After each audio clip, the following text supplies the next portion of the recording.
Round here, them guns get the last word. The Tekken 8 stage controversy has been going on for a couple of days now. In short, players are upset because the developers didn't clarify how they will be dishing out Heihachi's stage. A lot of players were under the impression that either you can buy Heihachi and get the stage as well, or you can buy the season pass or already have purchased the ultimate pass and get the stage as well. Now, none of those are the case. The stage has to be purchased separately from everything, and a lot of players feel like Bandai Namco is trying to be greedy and just over monetize the game. This is something that they've struggled with a lot, and me personally, I don't blame the players for feeling the way that they do. I think there's a lot of things that happened before this and also leading up to this that got us in this situation, but we saw Harada kind of acknowledge all of the criticism. He gave a lengthy response, basically apologizing and saying that the publishing team was the one who was kind of making these decisions, but also making these miscommunications. And in Tekken 7, he had them under their control,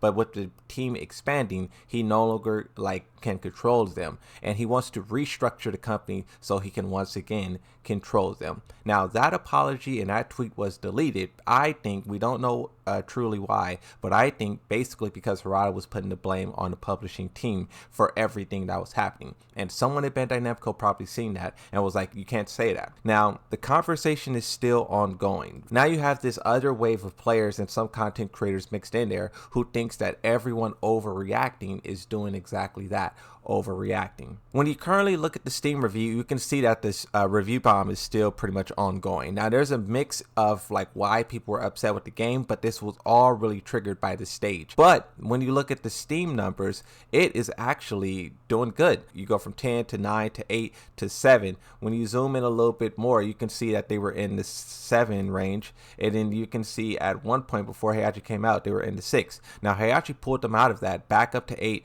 10, 14 at the highest, 12, 11, 13. So they're coasting right now. Hi. Game developers' perspective here. I believe Tekken 8 showcases how some game fans are creating conditions for their favorite game to disappear. Here's why. The community is upset about a $5 stage, even for the character season pass holders. But consider this, Tekken 2 and 3 cost $50, $60 to buy in 1997. Tekken 8 cost $50, $70 in 2024. PS5 development costs today range from $60 to $250 million, whereas GTA 3 on PS1 was $5 million. And this is something you hear a lot of people, game developers, talk about, and it is kind of shooed off as because games make a lot of money these days off skins, monetization, and all this stuff. So people, shoot off the base price to purchase the game because the way that they monetize it after, they make billions. So there is a little bit of a conversation there that has some truth, some false, not this person, but I'm just saying the general conversation when you talk about the base price and whether or not it should go up, down, stay the same, etc. This person says, with Tekken 8 selling 2 to 3 million copies so far, the game probably isn't financially sustainable yet. So the $5 DLC stage and the $8 DLC characters are clearly necessary. Harada previously tweeted that the stage costs around $300,000 to make.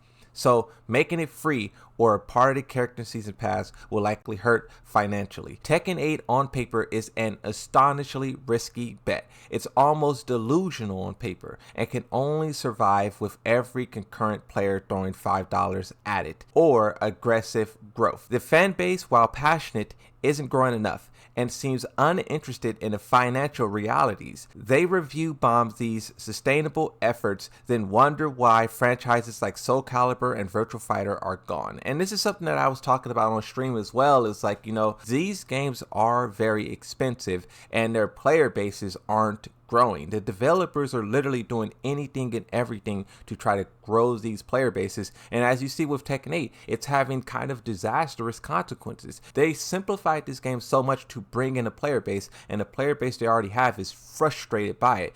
What do? Do you keep it low and do you hope that players will make their way in? Because some people are. But do you raise it back up and satisfy the people who are already here, but then you prevent access from people entering? It's a very weird spot that Tekken 8 is in, Street Fighter. And this is why I give them some slack for simplifying the game. King J tweets out, review bombing the game because they didn't say the stage is paid DLC is crazy.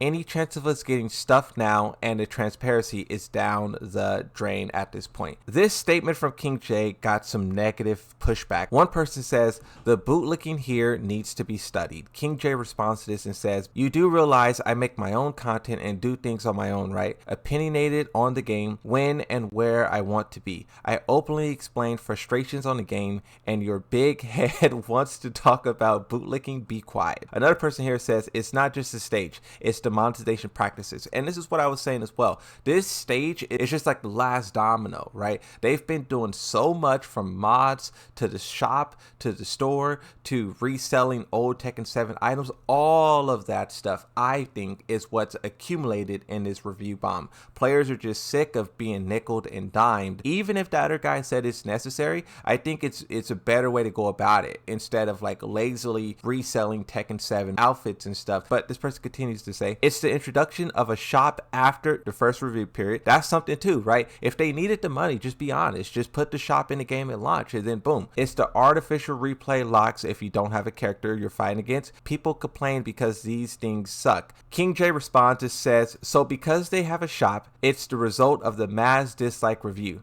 Not gonna lie, that is crap. I'm not having the best time on the game with the system mechanics alone, but I ain't put no dislike on the game. They need to make money for ongoing services. The only thing I would suggest Bamco is to make it crystal clear these stages or whatever content comes out in the future to show the price. And this is the thing too, right? People really do forget that Tekken 7 could have never existed. Same thing with Tekken 8. After the failure that was Tekken Tag Tournament 2, they were in a horrible position. Harada had to beg Bandai Namco to allow them to make Tekken 7, and he did that on a very restricted budget. That's why they had the narrator doing all this talking during the story. That's why that game had no game modes. That's why that game was very bare bones. They were working with the bare minimum to turn that game into something, and they did. With that success, they were granted more, money and finances and whatnot. But with all of that stuff, you have to show even more of a profit. And when the player base not growing, how do you expect them to do that? They were given all of this money to make Tekken 8 on Unreal Engine 5, 4K, beautiful graphics, sound, everything. Amazing story, free story DLC. Now, for their investors, they have to show a profit, and a pretty big one. If you know how investors work, they want that money. They give you $1, they may want 4 back. Mike Hollow, another content creator who I like, responds to this whole thing as well. After all the criticism you've levied against Tekken 8, seeing people call you a shill over one take they disagree with really is symbolic of why you shouldn't take Twitter seriously. It is this talking point of the individual that has nothing of worth to say, but yet they take part. It goes on to say, people do not understand the difference between a corporate shill and just seeing the take that doesn't resonate with them. I don't know, this whole conversation about players, the Tekken 8 stage DLC, the developers, and how they explain things, it's all very interesting. And this discussion that we're having now is just a start. I think we're going to see the developers change how they do things, change how they say things. They may even change what they offer. But that's it. I'll see you guys in the next one. Thank you for watching. Like, subscribe, and bye bye.